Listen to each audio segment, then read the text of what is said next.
Nada, con mucha brevedad, y aquí que estamos en familia.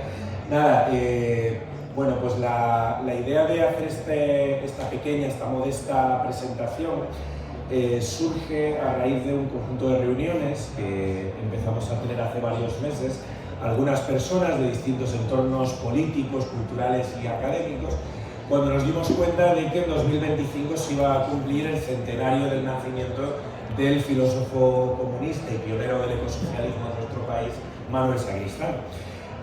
A raíz de esto empezamos a tener algunas reuniones con un carácter más bien informal, no es que hayamos creado una comisión ni nada similar, pero sí que hay un pequeño grupo de personas que estamos trabajando en hacer algunas pequeñas iniciativas de las cuales vienen ahora a hablar nuestros ponentes invitados. Yo creo que como nos conocemos todos, no es necesario, ¿verdad?, que haga una presentación uno a uno de los diferentes ponentes. Yo agradeceros que hayáis venido a la fiesta a participar en el evento, y sobre todo que esto sea un pistoletazo de salida para que a lo largo de 2025 podamos recuperar la actualidad y la vigencia de Manuel Sacristán, y sobre todo que nos ayude a los desafíos del presente y a las luchas que tenemos por delante, que son cada día más difíciles y a la vez cada día más urgentes, con lo cual que esto nos pueda echar una mano ante lo que tenemos, que no es en absoluto poca cosa. Muchísimas gracias de nuevo y tenéis la palabra. Pues muchas gracias por la invitación y muchas gracias a todas las personas, que somos poquitas, pero bueno, eso no importa. Y sobre todo agradeceros en mi caso, porque bueno, yo conocí a Manuel Sacristán de joven, cuando estudiaba. De hecho, le dediqué mi tesis doctoral, porque fue como una gran persona en los primeros años de mi vida. Especialmente por una cosa que era lo que había centrado, porque como no sabía muy bien qué tipo de público íbamos a tener, si serían las personas que le habías conocido, que no, que habían leído sus obras, pues quería un poco presentar su figura más que otra cosa. Para mí lo más importante, al menos en aquella época, era que era casi el único intelectual comunista de relieve. De relieve quiero decir que trabajaba, que publicaba, que estudiaba, que investigaba. Porque no es una tradición que en nuestro país haya abundado mucho, ¿no? Sabéis que es un país en el cual la diferencia entre intelectuales y militantes ha sido tan fuerte que lamentablemente muchas veces los militantes, por razones X, no han tenido tiempo para una formación muy profunda, y los intelectuales han tenido a gala como apartarse de la militancia, ¿no? Esa especie de obsesión, la objetividad, la crítica, no es compatible con ser un militante de partido. Y para mí, una de las grandes, de lo que más apreciaba, sobre todo en aquellos años, estoy hablando de finales de los 60, principios de los 70, acá la mayor ya de lo que soy yo, aunque ya empieza a ser un poco vieja, pero bueno, era esa militancia intelectual comunista, ser un comunista militante, miembro de un partido clandestino en la época, y a la vez un gran intelectual. Entonces esa unión, y además el que no rechazara, cosa que a veces ha ocurrido también, la acción práctica. Es verdad que en algún momento, por ejemplo, cuando Ramón Capella lo comenta en algún momento, que dice, es que la vida militante es un horror. La cantidad de energías, reuniones, charlas, tiempo que se pierde, ¿no?, para una persona como él que tenía poco tiempo, tenía que trabajar mucho, ¿no? La verdad es que a veces uno se lo piensa, pero el que aún así siguiera dedicando tanto tiempo y tanto trabajo a ese trabajo de hormiga, a mí me parece que es un gran dato positivo. Bueno, no había pensado poneros unos minutos de un DVD que se ha hecho del Integral Sacristán, que lo tengo por aquí, luego, bueno, igual lo conocéis, pero no tenemos posibilidad, pero bueno, igual lo conocéis, porque sobre todo hay una parte que se ve muy bien esa dureza del intelectual comunista organizado en un periodo de clandestinidad. Sabéis que dentro del partido, Partido Comunista Catalán, el PSUC, en el año 56, aproximadamente 57. En este Integral Sacristán hay un momento en que Carrillo, el exilio Carrillo, habla de cuando pidió la entrada, y es muy divertido, porque dice, apareció en París, estaba estudiando en Münster en aquel momento, estudió lógica, entró en contacto con un militante de base que le convenció, hicieron una serie de charlas, discusiones y tal, y pidió la entrada. Pidió la entrada en París, y entonces Carrillo Cueta llegó, no sé qué, nos pidió, nos habló y tal igual, y en un determinado momento desfalleció. O sea, perdió el conocimiento y se cayó al suelo. Y Carrillo, por esa sorna suya, dice, bueno, yo pensé que era por la intensidad del momento. No, es que estaba muerto de hambre. Vete a saber cómo había llegado, el caso es que le dieron un bocadillo y el tipo ya se reanimó. Entonces, bueno, ese tipo de cosas también muestran un poco el momento, ¿no? Una persona con su bagaje intelectual que llega, se afilia al partido. También no recuerdo quién dice, fue como agua bendita para el PC de la época, ¿no? Porque claro, tener un intelectual de esta talla, dispuesto a dar la batalla, además se volvió a Barcelona inmediatamente, con la tarea de organizar a los estudiantes y a los intelectuales. Y realmente lo consiguió, porque sí, es cuando yo empecé a tener un poco de relación con el grupo de la Universidad de Barcelona. Yo estaba estudiando filosofía en aquel momento. Paco Fernández Rey era delegado, de dos cursos superior al mío, pero era el delegado de la facultad. Y la figura de Sacristán era una figura imponente para todas las personas del momento.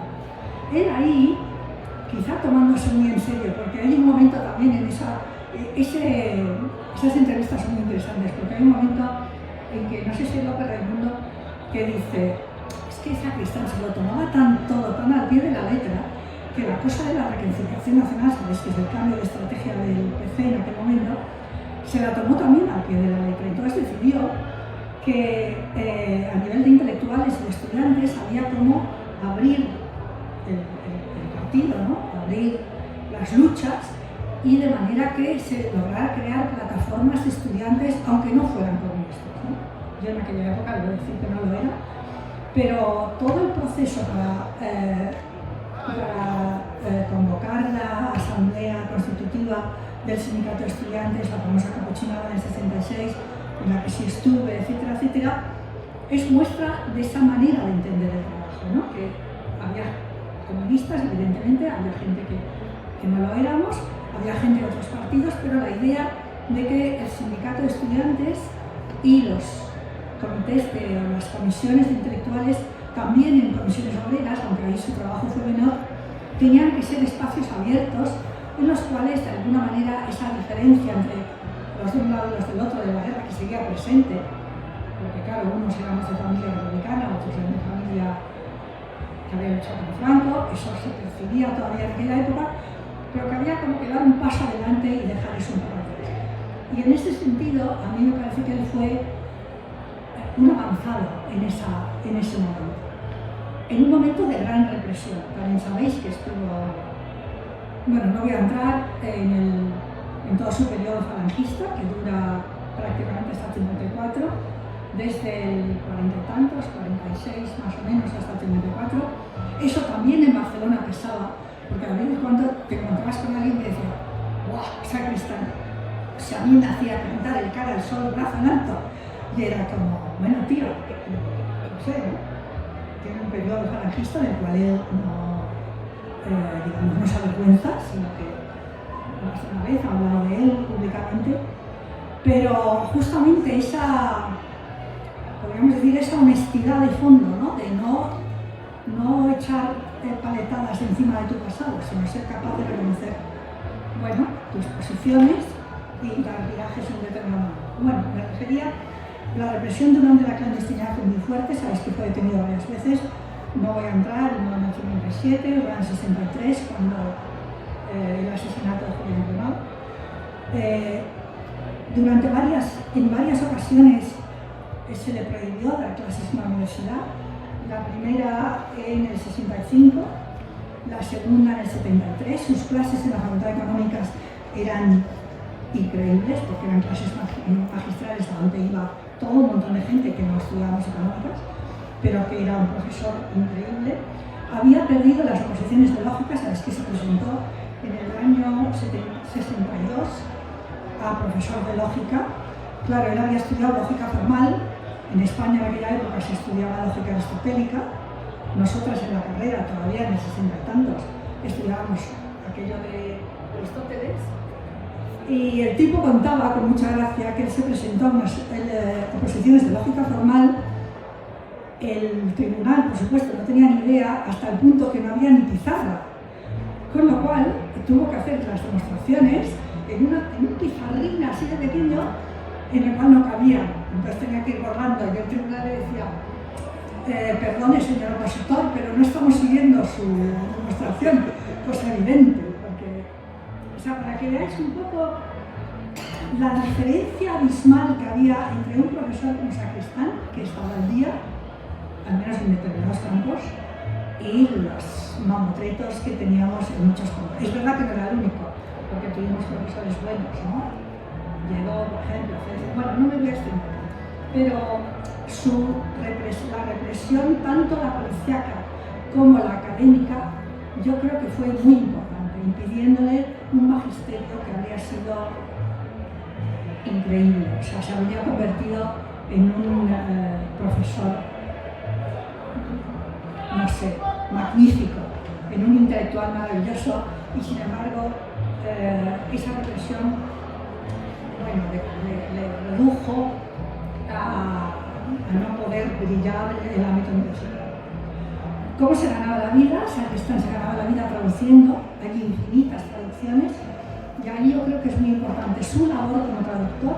Sus prólogos son textos cortos normalmente, pero muy enjundiosos, y el hecho de que introdujo en España por primera vez autores de la tradición marxista que no conocíamos.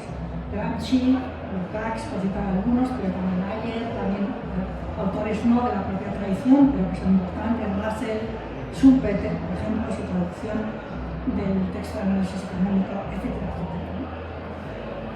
Pero, como he dicho al principio, oye, si me enrollo, córtame. Como os he dicho al principio, ese carácter de intelectual comunista, de miembro del partido, seguía siendo muy importante. Y ahí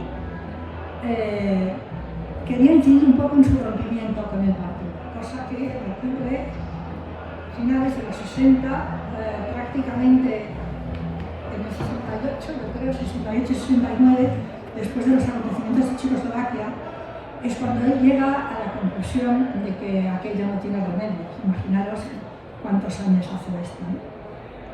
Quizá en el debate podríamos trabajar un poco más sobre eso, porque, bueno, no estamos a lo mejor del todo de acuerdo.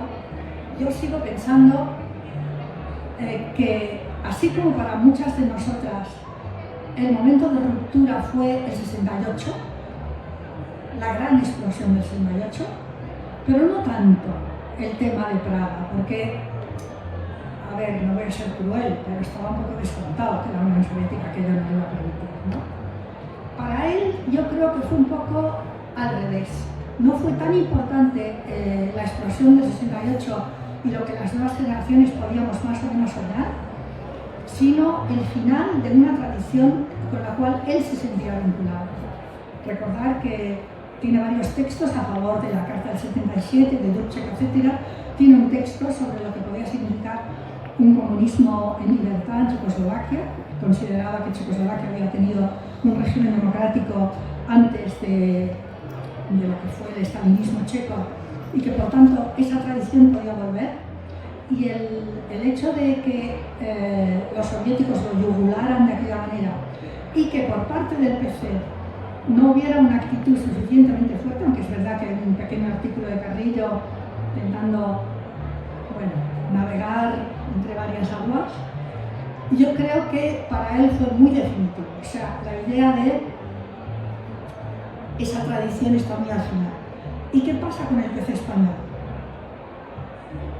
Le decía antes a Jorge, no sé si con la fortuna, que a mí me da un poco de melancolía, porque claro, yo recuerdo las fiestas del PC ¿no? No sé, del 60 no, del 60 y tantos, no, del 70, que nosotros salíamos de la facultad y teníamos en masa. Y claro, pues, y le decía que como jóvenes, que siempre los jóvenes ya sabéis cómo somos, cuando íbamos a las fiestas del Humanité en París decíamos, a nosotros eso no nos va a pasar. O sea, esa fiesta del Humanité, tan triste, por decirlo así, ¿no? Un PCF integrado, el nuestro no va a ser así. Claro, yo tenía en aquel momento, bueno, no sé, 20 años, 20 y tantos. Pero yo creo que él, que era de una generación anterior, quizás sí veía eso. Es decir, veía una, por llamarlo así, como una cierta social democratización del PC en el momento, del PSUV. Y entonces su obsesión era ir a las bases, como que las bases pudieran renovar ese papel. Cosa que no ocurrió, ¿no? Ya sabéis que hubo un momento, al menos en Madrid, en el 81, en que parecía que la cosa podía volver a funcionar, cuando Gerardo Iglesias tampoco acabó de funcionar. Entonces, ahí su rompimiento con el PC es un rompimiento no con la idea del comunismo, no tampoco con su tradición, porque hay un texto que a mí me impresionó mucho, es el texto del seminario de Arras, cuando dice, ¿quién soy yo? Yo soy fiel a esa tradición. ¿Cuál era esa tradición? Era la tradición del comunismo revolucionario, ¿no? El comunismo de los soviets, el comunismo de Lenin, la revolución bolchevique, etc., ¿no? Pero eso ya a finales de los 60, en los años 70, aunque muchas no nos enteramos hasta bastante después, empezaba a ser cosa del pasado. Y entonces ahí, ya con eso terminando, ¿qué hace Sacristán? Pues yo creo que quizá de alguna manera siguiendo fiel a lo que entiende que podría ser una, no sé, una idea del comunismo no adulterada. Por una parte se va a las bases, recordáis que es el periodo en el cual está con la Universidad Popular, está en los barrios, etc. Y por otra parte empieza a abrir camino a nuevas ideas materiales, mientras tanto las ideas ecologistas en la época, un cierto feminismo un poco especial, pero bueno, y todo el movimiento por la paz, ¿no? Son temas que yo creo que empiezan a entrar con fuerza. Y también quería un poco terminar con eso, ¿no? Es decir, nosotras, bueno, mi generación, que de alguna manera éramos militantes en aquella época, pero que militantes más jóvenes, un poco como desorientadas, porque es lo que estaba pasando en España, que nadie entendía qué es lo que pasaba. Pero claro, ya con ese inicio de lo que podría ser tradiciones, corrientes feministas, etc., una de las cosas que yo recuerdo con más también intensidad fue la discusión con Hari a propósito de, no sé si conocéis el libro de Hari, Comunismo sin crecimiento. ¿Por qué? Porque la tradición comunista, al menos hasta el momento, había sido una tradición de la abundancia. Recordáis el famoso texto de Marx, ¿no? En el momento que se elimine la coacción del trabajo impuesto, el trabajo por coerción, el trabajo se limite al trabajo necesario para la reproducción social, brotarán las fuentes, dice él, de la riqueza social, porque habrá un montón de tiempo en el cual las personas podrán dedicarse a lo que quieran, ¿no?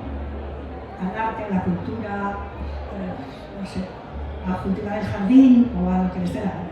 Y eso será una riqueza social de tal calibre que no tendremos ya que distribuir, sino que podremos disfrutar en común, compartir en común. Y ahí Harix planteaba el tema, claro que eso ya es después del 73, en los límites del planeta y tal y cual, de qué sería un comunismo de la escasez. Pensar el comunismo en situaciones de escasez, supongo que Jorge diría de decrecimiento, de sociedades austeras, de sociedades no de abundancia, sino sociedades donde el trabajo se limite al trabajo necesario para la reproducción social, de sociedades que tengan en cuenta la enorme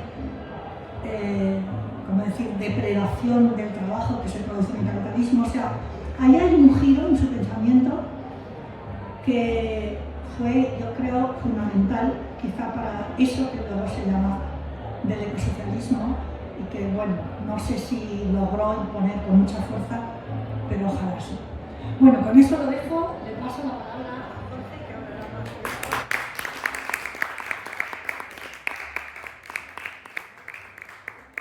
Bien, pues continuando donde lo deja Montse, sí, algunas ideas sobre ese Manuel Sacristán de los años 70, 80, hasta su muerte relativamente joven, ya lo sabéis, en el 85.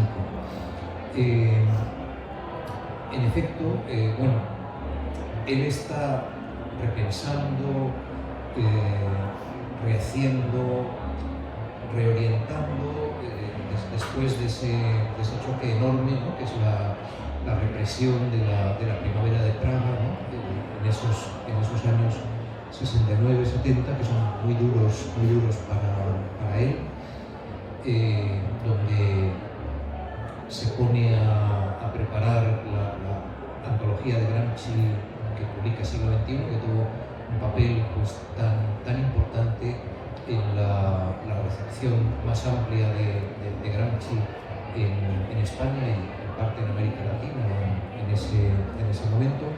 No es capaz de terminar la extensa introducción que había iniciado para ese texto, porque anímicamente, ¿no?, el golpe, la elaboración de esos golpes ha sido tan dura que la confrontación con la vida también extraordinariamente dura de Antonio Gramsci casi lo rompe en ese momento, ¿no? Este texto se recupera solo muchos años después, inacabado el orden y el tiempo. Es también el momento en que hay aperturas, ¿no?, que vistas desde decenios después pues, nos parecen muy valiosas. Es el momento del trabajo sobre Jerónimo, el caudillo apache, ¿no?, esa aproximación a culturas, bueno, en este caso pues una cultura amerindia, y no precisamente, como él señalaba en alguna ocasión y alguno de sus amigos, no precisamente las más amables, las más simpáticas, ¿no?, sino justamente acercarse a esa otredad del mundo de los pueblos originarios, aborígenes, indígenas, a través de precisamente los apaches, ¿no? Guerreros harapientos, viviendo luchando en condiciones casi imposibles. Y sobre todo, diría yo, está ese año crucial, ¿no?, de 1972, en que se publica por un lado el primero de los informes al Club de Roma sobre los límites del crecimiento. Tiene lugar también la primera de las conferencias internacionales de Naciones Unidas sobre medio ambiente y sociedad en Estocolmo. Ahí se va viendo, en ese goce de los años 60 y 70, que están la humanidad, ¿no?, las sociedades industriales, pero incluso más allá, la humanidad está situándose en una posición absolutamente extraordinaria. Están empezando a ocurrir cosas, nos estamos internando en una época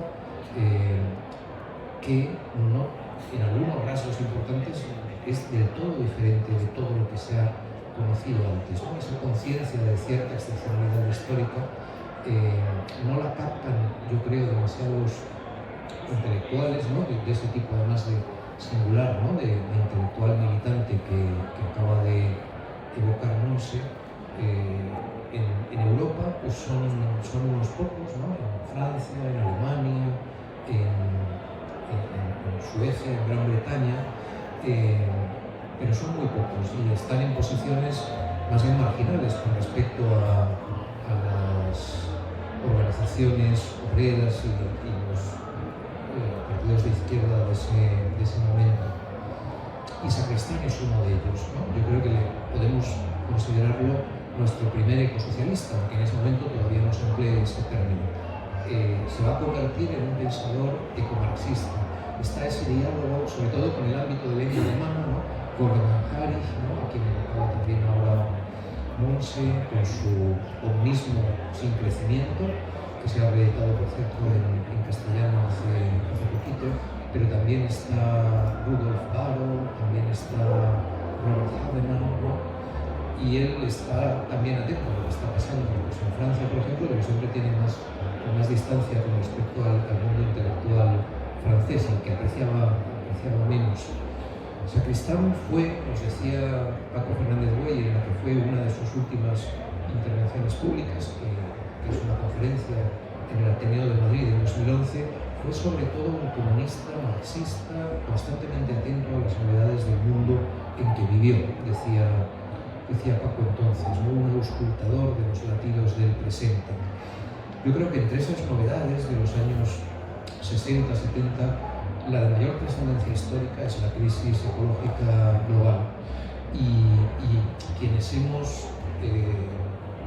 venido después y estudiado algo de esos asuntos, tenemos, yo personalmente, una gratitud enorme, ¿no?, con respecto a ese camino pionero, ¿no?, que fue desbrozando Manuel Sacristán junto con un grupo de amigos, colaboradores, ¿no?, primero en la revista Materiales, después en la revista Mientras Tanto, que han sido verdaderamente trazadores de caminos. Y eso quizá se puede ver, ¿no?, ese desarrollo de una crítica comunista del ecologismo entonces ascendente, y también de una crítica ecológica y ecologista de los movimientos comunistas, que entonces tenían pues una fuerza que solo añoramos, ¿no?, como decía también ahora Monse.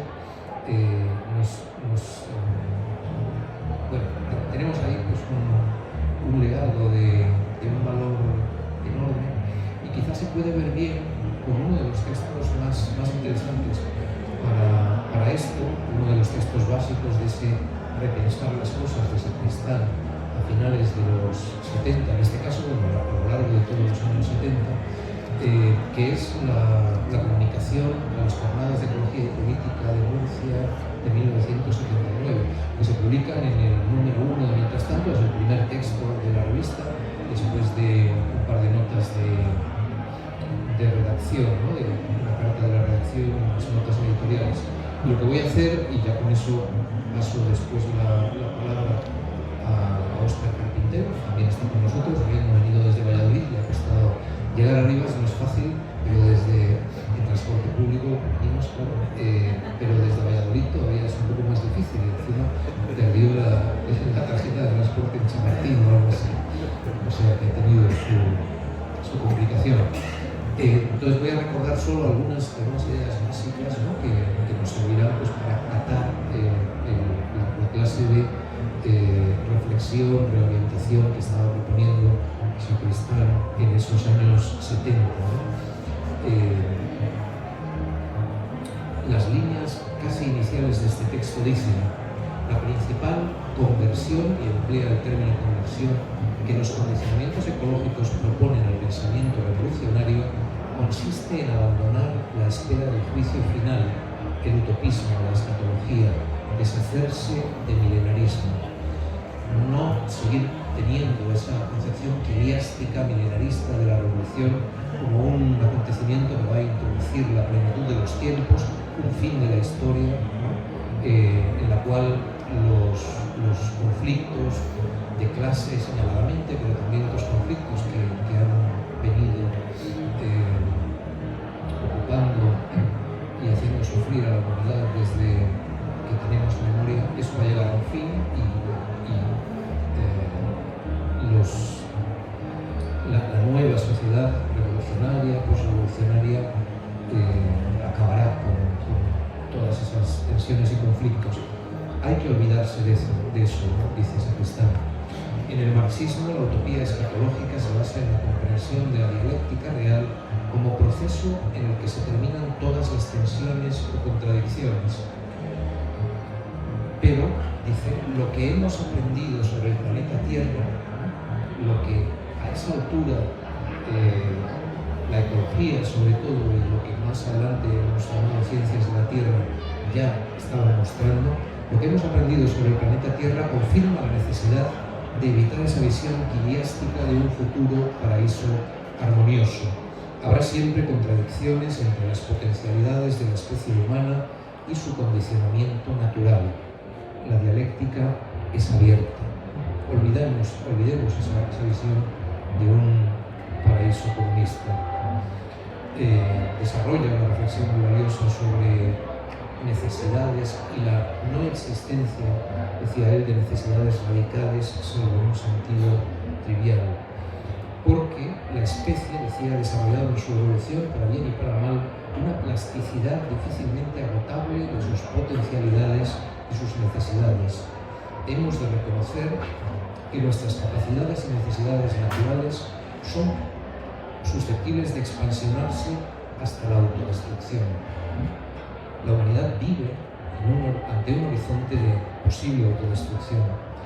Y unas palabras pues, que siguen impresionando, claro, cuando las leemos hoy. Hemos de ver que somos biológicamente la especie de la hybris, del pecado original, de la soberbia, la especie exagerada. Después, en segundo lugar, ¿no? un segundo apartado. Ya Marx y Engels habían considerado la posibilidad de que una época de intensas luchas sociales desembocara en el desastre de todas las clases en lucha. La lucha de clases no desembocaba necesariamente en la buena sociedad, podía desembocar también, podía abocar a una destrucción mutua. Tampoco la visión tradicional de la ciencia como fuerza productiva era pura e ingenuamente progresista, ya en los clásicos del marxismo, pero dice, aparte de que esos conocimientos se habían olvidado muchas veces, no son suficientes para resolver los problemas, ¿no? que los llamaría en esos años post-leninistas a los que estaban apreciándose entonces. ¿no? Consideraba incluso como la posibilidad de que la automatización, el expolio del tercer mundo y la depredación de la tierra realizaran la hipótesis de un proletariado parasitario conocida por Marx, sin haber dado de sí la revolución que los marxistas esperaban de ella. ¿En qué se han convertido las clases trabajadoras del norte global? ¿no? Hay aquí algunas sugerencias que son duras, pero a las cuales necesitamos prestar atención, diría yo, ¿no? Un poco más abajo, ¿no? En un tercer gran asunto. ¿Qué sucede con el sujeto de los procesos revolucionarios? Y Sacristán decía, necesitamos desprendernos de la excesiva confianza que se ha puesto en los procesos objetivos, ¿no? En una dirección de la historia que de manera más o menos natural llevaría por el buen camino, por el modo, escribía, como hemos aprendido finalmente a mirar a la tierra, sabemos que la gente revolucionaria no puede tener por tarea fundamental el liberar las fuerzas productivas de la sociedad supuestamente arrojadas por el capitalismo. No hay una coincidencia mística, adjetiva, entre el desarrollo objetivo de la sociedad y los fines comunistas, y por eso el factor subjetivo de una nueva subjetividad revolucionaria cobra tanta más importancia. Pero es una tarea, ¿no? La de este deseable agente revolucionario, mucho más complicada que la anterior. No se trata simplemente de deshacerse de algunos capitalistas y liberar las fuerzas productivas, sino que hace falta a la vez acelerar y frenar en un movimiento bastante complejo, ¿no? Por tanto, un sujeto revolucionario que toca con más complicaciones de lo que se había pensado mayoritariamente hasta entonces, y eso lo dice desde la conciencia de que las fuerzas productivas pues son en realidad fuerzas productivo-destructivas y que el aspecto destructivo está ganando cada vez más espacio a costa de lo otro. Otra dimensión de la autoconciencia del agente revolucionario no puede ser ya solo una comprensión en términos de negatividad, ¿no?, como la que ha prevalecido desde 1848 en adelante, ¿no? Los proletarios no tienen otra cosa que perder sino sus cadenas. Por el contrario, dice, ahora hemos, en esa revisión de la concepción del sujeto revolucionario, tiene que basarse no solo en esa negatividad, sino en la positividad de la concepción de las clases trabajadoras como sustentadoras de la vida, ¿no? Positiva, una concepción positiva en ese aspecto. Órgano imprescindible, dice, del metabolismo de la sociedad como naturaleza. Las clases trabajadoras, principalmente la clase obrera en los países industriales, se tienen que seguir viendo como sujeto revolucionario, pero no porque en ellas se consume la negación absoluta de la humanidad, a través de la cual vaya a irrumpir, ¿no?, esa revolución que dé lugar, ¿no?, a una sociedad finalmente reconciliada, sino porque, dice, ellas son la parte de la humanidad del todo imprescindible para la supervivencia. En un quinto punto, desechaba tanto la posibilidad de una falsa salida reformista que se parecía beneficiar de la necesidad de abandonar esa dialéctica de negatividad, del cuanto peor mejor. En vez de eso hace falta, decía, propugnar una ética revolucionaria de la cordura, pero no una vía reformista, aunque pareciera, digamos, más aconsejable vistos pues esos abismos ecológicos sociales que cuya profundidad empieza a calibrarse entonces, no hay que dejarse llevar, dice, a ese error, porque en la concreción de la vida, la lucha por la cordura y la supervivencia tiene que ser tan revolucionaria y radical como la lucha por la justicia y la libertad. No es posible conseguir, mediante reformas, que se convierta en amigo de la tierra un sistema cuya dinámica esencial es la depredación creciente e irreversible, escribe.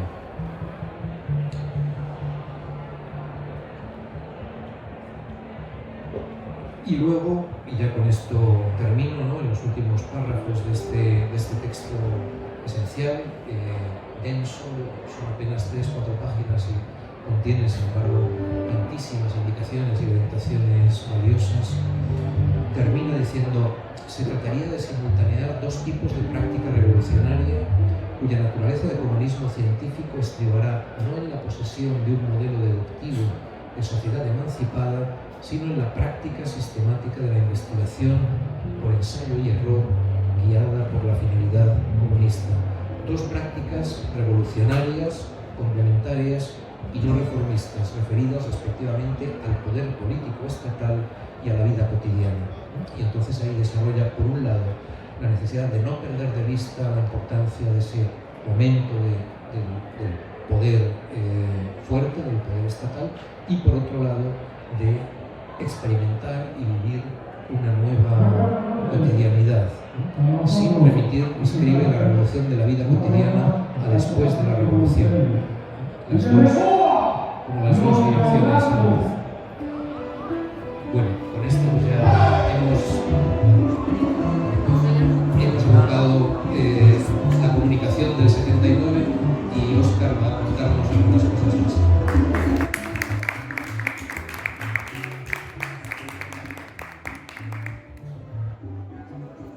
Yo ya muy breve porque de lo que se toca. No voy a añadir nada específico sobre la figura de Sacristán. Diría alguna cosa después, pero básicamente quería comentar dos asuntos. Uno, hacer referencia a que el año que viene se cumple el centenario del nacimiento de Manuel Sacristán y seguramente Manuel Sacristán se merece ese homenaje por el centenario por dos motivos, bueno, entre otros muchos. Uno, por lo que hizo en su día cuando estaba vivo su trayectoria y, en segundo lugar, por lo que, como consecuencia de esa trayectoria y de las cosas que hizo en vida, ha permitido continuar la labor de muchos otros en diferentes frentes y facetas y bueno, las intervenciones de Jorge y de Monse pues son un ejemplo de ello. Os voy a comentar simplemente que durante el año próximo, en principio, el grupo de amigos que nos hemos juntado para conmemorar este centenario de Sacristán, realizarán actividades en torno, por lo que vamos ahora mismo sumando, en torno a actividades en torno a 10 ciudades. En 10 ciudades se van a hacer actos que van a intentar poner de relieve las múltiples facetas de Sacristán: el Sacristán filósofo y lógico, el Sacristán militante, el Sacristán intelectual y socialista, etc., ¿no? Por daros algunas pinceladas. O sea, empezará el año con sendas conferencias de Jorge en Granada y en Salamanca. Luego, en primavera, seguramente se van a hacer varios actos en Madrid, en Valladolid se van a hacer actos también en colaboración con la universidad y también con colectivos sociales. También en primavera se organizarán ciertas mesas redondas en Bilbao y en Vitoria, en Valencia, en torno a un ciclo sobre marxismo. Pues intervendrán también, marxismo y ecosocialismo, intervendrán también José Sarrión y Jorge. Y luego en Barcelona, que fue una ciudad que, como sabéis, pues pasó una gran parte de su vida en Sacristán, pues también se van a llevar a cabo actos, tanto en la Universidad de Pompeu Fabra, un congreso internacional de humanidades donde Sacristán también tendrá su lugar, ¿no? Todo esto, esperemos que en breve pues saldrá también una página web que se está finalizando y que recogerá textos y información sobre estos actos, ¿no? Y ya simplemente para concluir por mi parte, el segundo aspecto que me gustaría destacar es que una de las preocupaciones que tenemos en el comité organizador de este homenaje es la necesidad de que Sacristán llegue a las personas más jóvenes que no conocieron ni después pues, han tenido contacto con su obra, ¿no? Y tal vez lo más una de las facetas más interesantes para lograr esa proximidad con los jóvenes será vincular los últimos años de Sacristán con las problemáticas relacionadas con los nuevos movimientos sociales, ¿no? Y ahí la verdad es que yo creo que el papel de Sacristán en esos años y mirándolo con una lectura de los años posteriores puede ser bastante relevante, porque esa unión claramente entre vocación científica y pasión política, si se quiere, revolucionaria, como decía Paco, ¿no? Pues es algo realmente un poco insólito y que creo que merece la pena rescatar. De hecho, es curioso cómo, si tenemos en cuenta lo que decía Monse de las decepciones que tuvo y lo que fue el aldabonazo, el doble aldabonazo, ¿no? de 68, Checoslovaquia, es curioso que en el prólogo de las 6 conferencias que hizo Paco Fernández Güell, decía que él notaba a Sacristán cada vez más rojo, cada vez más revolucionario y más amigo de la ciencia en esos últimos años, ¿no? Y tal vez creo que podríamos rescatar como propuestas como tres aspectos de Sacristán que me parece que son muy encomiables, ¿no? El primero es que creo que siempre merece la pena valorar o ponderar el carácter valioso que tienen los buenos ejemplos para la tradición tradición. El sacristán es uno de los mejores ejemplos que tenemos en la tradición comunista y en este país en particular, ¿no? Y creo que